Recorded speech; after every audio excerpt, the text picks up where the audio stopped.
አንድ ወንድም አባ መጣን እባክህ የምክር ቃል ለግሰኝ አለው።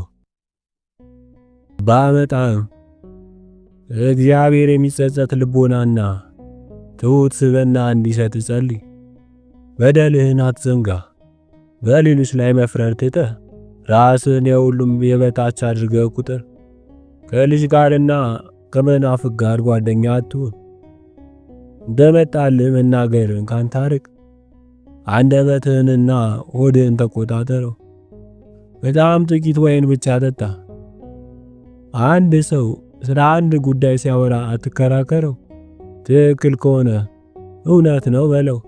ትክክል ካልሆነ የምትናገረውን ታውቀዋለህ በለው። ትህትና ማለት ያ ነው። አባ ሆርሲየስ እንደዚህ ይላል፣ ሰው ልቡን ካልጠበቀ የሰማውን ሁሉ መርሳትና መዘንጋት ይጀምራል። ስለሆነም ጠላት በእርሱ ውስጥ ቦታ ያገኛል፣ ገልብጦም ይጥለዋል። ልክ ዘይት ተሞልቶ እንደሚያበራ መብራት ማለት ነው። ዘይቱን መጨመር በዘነጋ ቁጥር መብራቱ እየቀነሰ ይመጣል፣ ጨለማም ቦታውን ይረከባል። ከዚህ የባሰው የሚፈጠረው ደግሞ አይጥ ወደ መብራቱ ተጠግታ ክሩን መብላት ከጀመረች ነው። ዘይቱ አልቆ መብራቱ ካልጠፋ ይህንን ማድረግ አትችልም።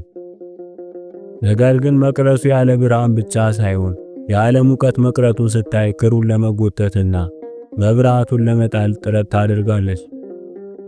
ከሸክላ የተሰራ መብራት ከሆነ ይሰበራል። ከነሐስ የተሰራ ከሆነ ግን የቤቱ ጌታ መልሶ ዘይት ይሞላዋል። በተመሳሳይ ሁኔታም ልባችን ካልጠበቅን መንፈስ ቅዱስ ቀስ በቀስ ሙቀቱ ጭራሽ እስኪለየን ድረስ ከሕይወታችን ውስጥ ይጠፋል። ጠላትም የነፍስን ግለት ያቀዘቅዟል፣ ክፋትም ሰውነትን ያበላሸዋል። ነገር ግን ሰው ከእግዚአብሔር ጋር ጠንካራ ግንኙነት ኖሮት በዝንጋኤ ውስጥ የሚሰቃይ ከሆነ እግዚአብሔር በቸርነቱ እርሱን መፍራትና የፍርዱን ሰዓት ማስታወስን በልቦና ያስቀምጥበታል። ልበ ንቁ እንዲሆን ያዘጋጀዋል። እስኪጎበኛው ድረስም ራሱን በአስተማማኝ ሁኔታ ለወደፊቱ እንዲጠብቅ ያደርገዋል።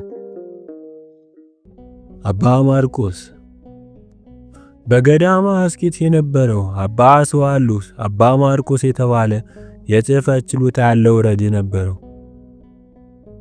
አባ ማርቆስ ፍጹም ታዛዥ ሰው ስለነበር ከሌሎች 11 አርድእት የበለጠ አባ ስዋሉስ ይወደው ነበር። 11ዱ አርድእት በዚህ ነገር ያዝኑ ነበር። በገዳሙ የነበሩ አበው ሁኔታውን ለአባ ስዋሉስ ነገሩት። እርሱም ኑ እንሂድ አለና የ11ዱን አርድእት የባታቸውን በር እያንኳኳ ወንድሜ ገሌ ቶሎና እፈልጋለሁ ይል ነበር። አንዳቸውም ግን ፈጥነው አልወጡም። ወደ አባ ማርቆስ ባት ወጡ። አባ ማርቆስ ሲለው ገና ድምፁን እንደሰማ ፈጥኖ ወጣ። አባ ስዋሉስም በል ሂድ ብሎ ወደ ላስራ ላከውና እነዛን አበው 11ዱ የት አሉ አላቸው። ከዛ ወደ አባ ማርቆስ ባት ገባ። አባ ማርቆስ አባ ስዋሉስ ሲጠራው እየጻፈ ነበር። ነገር ግን የመምህሩን ድምፅ ሲሰማ ኦሜጋ የሚለውን ቃል እንኳን ሳይፈጽመው ሮጦ መውጣቱን አዩ። እነዛም አባቶች በእውነት የምትወደውን ወደድ ነው፣ ጌታም እንደኛ ይወደዋል አሉት። አባ ስዋሉስ ወደ ሱሪያ ሊሄድ በፈለገ ጊዜ ረዱ አባ ማርቆስ አባ አንተን ልተውህ አልወድም፣ ይህንንም ቦታ ትቼ ልሄድ አልወድም፣ እባክህ በዚህ ቦታ 3 ቀን ብቻ ቆይልኝ እያለ ለመነው። በ3ኛው ቀን አባ ማርቆስ አረፈ።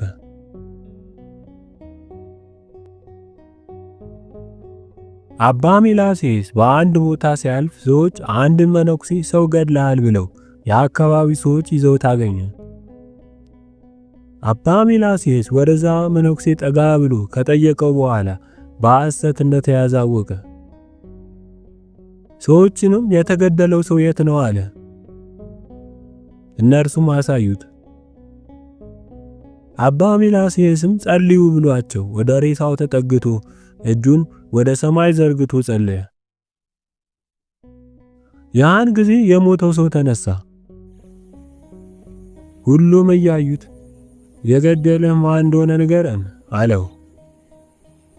የሞተው ሰውም ወደ ቤተክርስቲያን ሂጄ ለካህኑ ገንዘብ ሰጠሁት፣ በዚህ ጊዜ ገንዘቡን ተቀበለኝና ገደለኝ። ከዛም ወደ አባ ባት ወረወረኝ። ዋካችሁ ገንዘቡን ወስዳችሁ ለልጆች ስጡልኝ። አባ ሚላስየስም በል ሂድ፣ እግዚአብሔር እስኪያስነሳ ድረስ ተኛ። ያም ሬሳ ተመልሶ አንቀላፋ። አባ ማርቆስ ግብፃዊ ለ30 ዓመታት ከባቱ ሳይወጣ የሚኖር መነኩሴ ነበር። በአካባቢው የሚገኘው ቤተክርስቲያን ካህን በየጊዜው ወደ እርሱ እየሄደ ስጋ ወደሙን ያቆርበው ነበር። ዲያብሎስ የዚህን አባት ጽናት አይቶ ቀናበት። ስለዚህም አባ ማርቆስ ካህኑን እንዲጸየፈው በማድረግ ሊፈትነው አሰበ። ሰይጣንም እርኩስ መንፈስ ያደረበትን ሰው ወደ አባ ማርቆስ ላከው። ያም እርኩስ መንፈስ ያደረበት ሰው ጸልይልኝ የሚል መስሎ ቀረበና የካህኑ ኃጢአት ሰነፈጠኝ፣ ከዛሬ ጀምሮ ወደ አንተ አታቅርበው ብሎ ጮኸ። አባ ማርቆስም ሁሉም ሰው ከበደል ለመራቅ ይሮጣል፣ አንተ ግን ይዘው መጣ፣ እንዳይፈረድብህ አትፍረድ ተብሏልና፣ ኃጢአተኛ ቢሆንም እግዚአብሔር ይፈውሰዋል፣ ተፈወሱ ዘንድ እያንዳንዱ ስለሌላው ይጸልይ ተብሏልና። ይህንን ብሎ ሲጸልይ በሰውየው ላይ ያደረው ሰይጣን ትቶት ኮበለለ።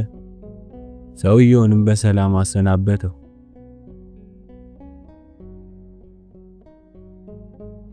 ካህኑም እንዳስለመደው ሲመጣ አባ ማርቆስ በደስታ ተቀበለው። ጌታም የአባ ማርቆስን የልቡን ንጽሕና ተመልክቶ የሚከተለውን ተአምር አሳየው። ካህኑ ሊያቆርበው ጠረጴዛውን ባዘጋጀ ጊዜ እግዚአብሔር ወርዶ እጁን በካህኑ ራስ ላይ አኖረው። ካህኑም የእሳት አምድ መሰለ። ይህንን ሳይደነቅ ጀመረ። በዚህ ጊዜ ምድራዊ ንጉሥ ባለሟሎቹ የቆሸሸ ልብስ ለብሰው በፊቱ እንዲቆሙ አይሻም፣ በክብር ተጎናጽፈው እንጂ። ሰማያዊ ንጉሥማ የተቀደሱ ምስጢራትን ለማገልገል በሰማያዊ ክብር ፊት የሚቆሙትን ካህናት እንዴት የበለጠ አይቀድሳቸውም የሚል ድምፅ ሰማ። አባ ማርቆስም በካህኑ ላይ ባለመፍረዱ ለዚህ ክብር በቃ። በአንተ ላይ ክፉ በሰራብህ ወንድም ላይ ለበቀል የሰነዘርከው ነገር ሁሉ በጸሎት ጊዜ ልቦናን እየመጣ ይፈትናል። ጸሎት የደግነት ፍሬ፣ የቁጣም አለመኖር ነው። ጸሎት የትካዜና የውስጣዊ ሐዘን ማስታገሻ ነው። ሂድ፣ ያለህን ሁሉ ሽጥና ለድሆች መጹት፣ ከዚያም መስቀሉን ተሸከም፣ ራስህን ካድ። በዚህ መንገድ ያለ እውቀት ልትጸልይ ትችላለህ። ነገሮች ሁሉ አንተ እንደምትፈልጋቸው እንዲሆኑ አትመኝ፣ እግዚአብሔርን እንደሚያስደስቱት እንጂ። እንደዚህ ከሆነ የማትታወክና በጸሎትህም ጊዜ አዘውትረህ የምታመሰግን ትሆናለህ። ራሱን ከሁሉም ተለይቶ የተጣለ እንደሆነ አድርጎ የሚያስብ መነኩሴ ብፁዕ ነው። ውስጣዊ ሰላምን የሚሻ መነኩሴ ለጠላቱ ጦር የማይበገር ሆኖ ይኖራል። ከሕዝብ ጋር እየተቀላቀለ የሚኖር ከሆነ ግን ባለማቋረጥ የሰይጣንን ቡጢዎች ይቀምሳል።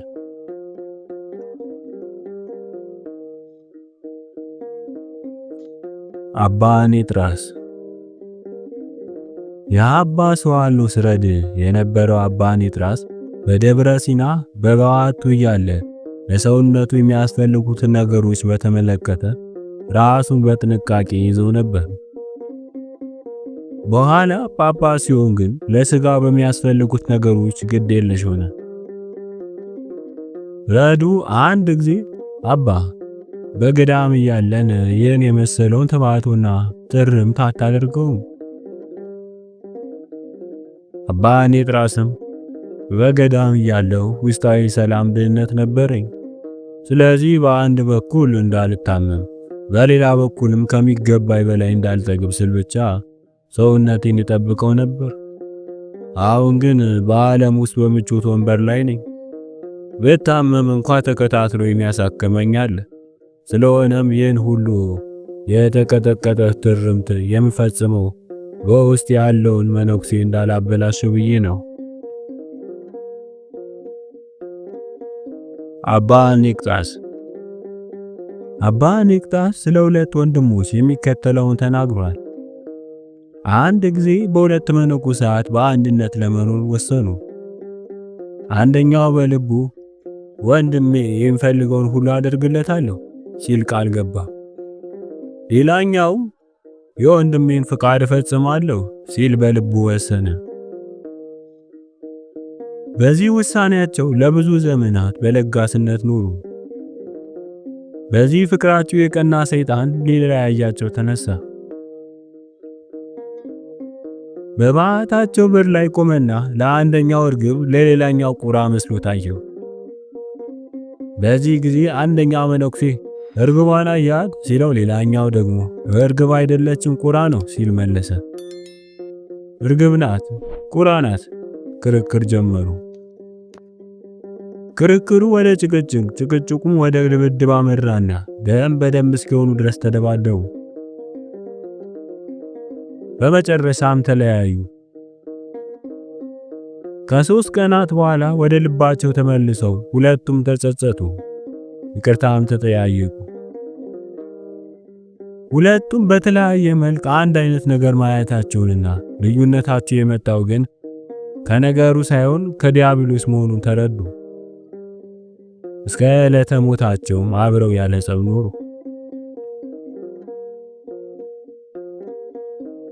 አንድ ወንድም አባ ዚዮስን 3 ቁራጭ ዳቦዎች በቀን በመገብ ብዙ ነውን ብሎ ጠየቀው። አባ ዚዮስም ወደ ገዳም የመጣኸው በአውድማ እህል ልትወቃ ነውን? ያ ወንድም አስከትሎ 3 ብርጭቆ ወይን መጠጣስ ብዙ ነውን? አባ ዚዮስም ሰይጣን ባይኖር ኑሮ ብዙ አይሆንም ነበር፣ ነገር ግን ሰይጣን አለና ብዙ ነው። ወይን በፈቃደ እግዚአብሔር ለሚኖር መነኮሳት ዋና የጾር መነሻ ነውና። አባ ዛንቲያስ ውሻ ከኔ ይሻላል፣ እርሱ ለሌሎች ፍቅር አለው፣ በማንም ላይ አይፈርድም ይል ነበር። በስልስ ገዳም የነበረው አባ ኦሎምፒስ የፍትወት ጦር ይፈትነው ነበር። ሰይጣን በሐሳቡ የመጣ ሂድ ውጣና ሚስት አግባ ይለው ነበር።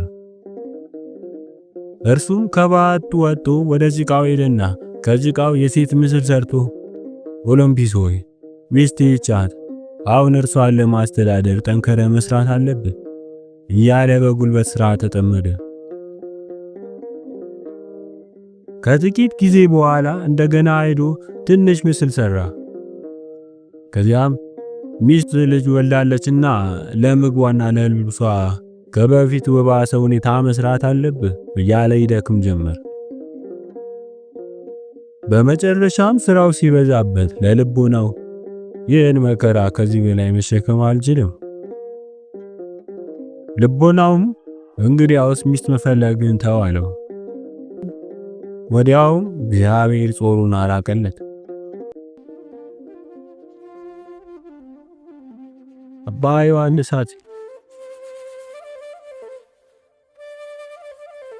የጠላቱን ከተማ ለመቆጣጠር የዘመተ ንጉሥ አስቀድሞ የውሃውን መንገድ ይዘጋል፣ የእህሉንም መግቢያ ይይዛል። ያን ጊዜ ጠላቶች ይራባሉ፣ ይጠማሉ፣ በመጨረሻም እጃቸውን ይሰጣሉ። የነፍስን ጦር ለማሸነፍም በተመሳሳይ መንገድ መጠቀም ይገባል። አንድ ሰው በጾምና በረሃብ ከጸና የነፍሱ ጠላቶች ይዳከማሉ። እኔ በትልቅ ዋርካ ስር የተቀመጠንና አራዊት ሊጣሉት የመጣን ሰው እመስላለሁ። ሊቋቋማቸው እንደማይችል ከተረዳ ሸሽቶ ወደ ዛፉ በመውጣት ነፍሱን ያድናል። በእኔም የተፈጸመው ይኸው ነው። በባቴ ተቀምጬ ክፉ ሐሳቦች ሊቃወሙ ሲመጡ ልቋቋማቸው እንደማልችል ባወቅኩ ጊዜ በጸሎት ወደ እግዚአብሔር ሸሽቼ መሸጋለሁ። በዛም ከጠላቶቼ ፍላጻ አድናለሁ። መለወጥ የምትፈልግን ነፍስ በተመለከተ አባ ዮሐንስ እንዲህ አለ። በአንዲት ከተማ ውስጥ ብዙ ወዳጆች የነበሯት አንዲት አመንዝራ ሴት ነበረች። ከገዢዎቿ አንዱ ቀረባትና መልካም ሴት ለመሆን ቃል ግቢልኝና አገባሻለሁ አላት። እርሷም ቃል ገባችለትና ተጋቡ። ወደ ቤቱም ወሰዳት። የቀድሞ አፍቃሪዎቿ ያችን ሴት ፈለጓት። እርስ በርሳቸውም ያ ልዑል ወደ ቤቱ ወስዷታል፣ ወደ ቤቱ ብንሄድ ይቀጣናል፣ ነገር ግን በጓሮ በኩል እንሂድ። ለእርሷም እናፋጭላት። የፉጨቱን ድምፅ ስትሰማ ከድሩ ወርዳ ወደኛ ትመጣለች። በዚህም ያለ ችግር እናገኛታለን። ወደ ቤቷም ጓሮ ተጉዘው ያፋጩ ጀመር። እርሷ ግን የፉጨቱን ድምፅ ስትሰማ ጆሮቿን ደፈነች።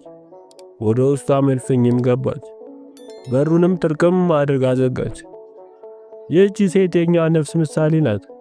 ወዳጆቿ የተባሉም ፈተናዎቿ ናቸው። ገዢ የተባለውም ክርስቶስ ነው። እልፍኝ የተባለውም ዘላለማዊ ቤት ነው። እንደዛ የሚያፋጩት ክፎች አጋንንት ናቸው።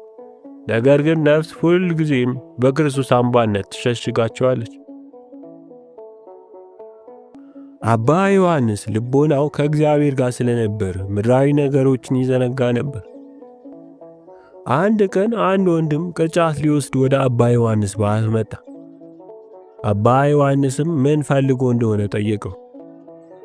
ያም ወንድም ቅርጫት ፈልጌ ነው አለው። አባ ዮሐንስ ወደ ባቱ ተመለሰና ዘንግቶት ወደ ሽመና ስራው አመራ። ጥቂት ቆይቶ ያ ወንድም አንኳኳ። አባ ዮሐንስም መጥቶ ምን ፈልገህ ነው አለው። ቅርጫት ስጠኝ ብዬ ነበር ሲል መለሰለት። ተመልሶ ወደ ባቱ ሲገባ ልቦናው በሰማያዊ ነገር ስለተመሰጠ ዘንግቶት ወደ ሽመናው ስራ እንደገና ገባ። ለሶስተኛ ጊዜ ያ ወንድም ሲያንኳኳ አባ ዮሐንስ ተመልሶ መጣና ምን ፈልገህ ነው አለው። ቅርጫት ስጠኝ ብዬ ነበር። አባ ዮሐንስም እጁን ይዞ እየጎተተ ወደ ባቱ አስገባውና ቅርጫት ከፈለክ ያዝና ሂድ፣ በእውነቱ እንዲህ ላሉ ነገሮች እኔ ጊዜ የለኝም።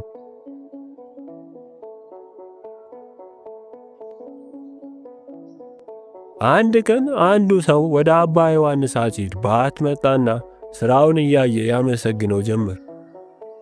አባ ዮሐንስም ዝም አለውና ገመድ መስራቱን ቀጠለ። እንግዳውም እንደገና ወሬውን ቀጠለ። አባ ዮሐንስም ጸጥ አለው። ለሶስተኛ ጊዜ እንግዳው ወሬ ሲያበዛ አንተ ወደ ባቴ በመግባትህ እግዚአብሔር ወጥቶ ሄደ ብሎ ተናገረው። አባ ዮሐንስ እንዲህ አለ። የብሕትውና ኑሮ በከተማ ውስጥ የሚኖር አንድ ሽማግሌ ነበር። ያ ሰው በከተማ ውስጥ ከፍተኛ ቦታ የሚሰጠውና ባለዝናም ነበር። አንድ አረጋዊ አባት ከማረፉ በፊት ያንን ሰው ሊያየው እንደሚፈልግ ለዛ ሰው ጥሪ ደረሰው። ያም ሰው በቀን ከተጓዝኩ ሰዎች ስለሚከተሉኝ ለኔ የተለየ ክብር ይሰጡኛል ብሎ አሰበ። ስለዚህም በሌሊት ሰው ሳያየው ለመጓዝ ወሰነ። በመሸ ጊዜም አሁን ማንም አያኝ ብሎ ተነሳና ጉዞ ጀመረ። ነገር ግን ሁለት መላእክት ታዘው መብራት ይዘው መንገዱን ይመሩት ነበር። ይህንን የተመለከቱ የከተማው ሰዎች ወደ እርሱ ተሰበሰቡ። መላ ከተማው ያንን የመላእክት ብርሃን እያየ ከኋላ ተከተለው። ከክብር በሸሸ ቁጥር የበለጠ ክብርን አገኘ። በዚህም ራሱን ከፍ ከፍ የሚያደርግ ሁሉ ይዋረዳል፣ ራሱንም የሚያዋርድ ሁሉ ከፍ ከፍ ይላል የሚለው የወንጌል ቃል ተፈጸመ። ሉቃስ ምዕራፍ 14 ቁጥር 11። አባ ጴሜን አባ ዮሐንስ እንዲህ ብሎ መናገሩን ገልጧል። ቅዱሳን በአንድ ቦታ የበቀሉ ዛፎችን ይመስላሉ። ከአንድ ምንጭ ጠጥተው ልዩ ልዩ አይነት ፍሬ ያፈራሉ። የአንዱ ቅዱስ ሥራ ከሌላው ይለያል። ነገር ግን በሁሉም አድሮ የሚሰራው አንድ መንፈስ ቅዱስ ነው። ሰው ወደ እግዚአብሔር በቀረበ መጠን የገዛ ኃጢአቱ ይታየዋል። ነቢዩ ኢሳይያስም እግዚአብሔርን ባየው ጊዜ ከንፈሮቼ የረከሱብኝ ሰው ነኝ ይሏል። ልጅ እያለሁ አንድ ቀን መልካም ነገር አደርግ ይሆናል ብዬ ለራሴ ነግረው ነበር። እነሆ ሸመገልኩ። እስካሁን ግን መልካም የሚባል ነገር አላደረኩም። ሰይጣን በየትኛው ፈተና ነፍስ እንደሚያሸንፋት አያውቅም። እርሱ ምን እንደሚበቅል ሳያውቅ የሚዘራ ሞኝ ገበሬ ነው። ስለዚህም በፍትወት ይፈትናታል፣ በሐሜት ይፈትናታል፣ በሌሎችም ፈተናዎች እያቀያየረ ይፈትናታል። ነፍስ ልትወድቅበት የምችለውን የፈተና አይነት እስኪያገኘው ድረስ ሁሉንም ይሞክራል። አባ ያዕቆብ ወደ አባ መጣ ባት ሂዶ ሲመለስ ወደ ሲላስ መሄዴ ነው አለው። አባ መጣም እባክህ አባ ዮሐንስን ሰላም በልልኝ። አባ ያዕቆብ ወደ አባ ዮሐንስ በመጣ ጊዜ የአባ መጣን ሰላምታ አቀረበለት። አባ ዮሐንስም ተንኮል የሌለበት የእስራኤል ሰው ማለት አባ መጣ ነው። ከዓመት በኋላ ወደ አባ መጣ ተመልሶ አባ ዮሐንስ ያለውን ነገረው። እርሱ እኔ የአረጋዊ አባት ላለው ነገር የሚመጥን አይደለሁም። ነገር ግን ይህን ወቅ አንድ አባት ወንድሙ ከራሱ አብልጦ ሲያመሰግን ስትሰማ እርሱ ራሱ ከትልቅ ማዕረግ መድረሱን ተረዳ። ፍጹምነት ማለት ባልንጀራን ከራስ በላይ ማክበር ነውና።